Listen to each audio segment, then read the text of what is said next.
Hey gang, Kevina here. Welcome back. In episode 11 of the Planning a Trip 101 series, we'll share some long-term ways to save and pay for that future trip. Stay tuned. The reason I get fly is I've been Jasper. I even keep your picture in my passport. Love. Wake up and... Let's dive right in to a few ways to save and pay for that future trip. 1, you could have a travel checking or saving account and save monthly automatically, or as you have extra money, you can move it over to that account. I personally have a travel account because travel is important to me, so it's set up automatically to come out of my paycheck to go into that account.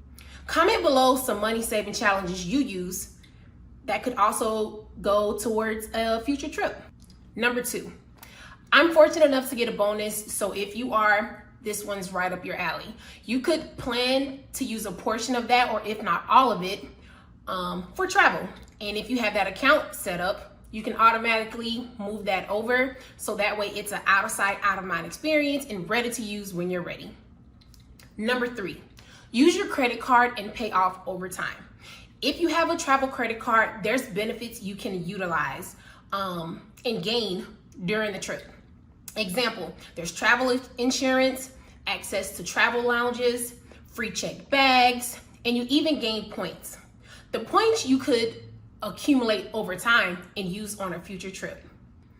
4th option, you could utilize a travel planner in which the only upfront money needed is a deposit, and then you make payments over a set duration to be paid off a few months before your trip departure.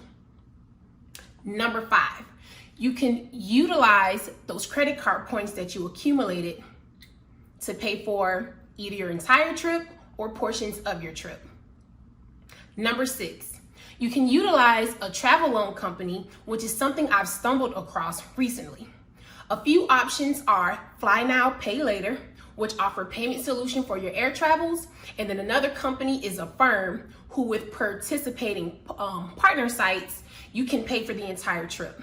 Some of these aren't ideal if you want to take a trip within the next 3 to 6 months, but when travel becomes priority or something you have a desire for, you'll make it part of your budget and financial goals. Hopefully, one of these options is one that you can utilize to plan and pay for a trip in the future. Join us next Saturday for ways to finance trips that are a little bit closer to taking off. Hopefully this was helpful. For more content on tips, tricks, reviews, and hacks, make sure to subscribe, hit the notification bell, like, and share. Follow us on your social media platform of choice for other culture experiences and more. Thanks.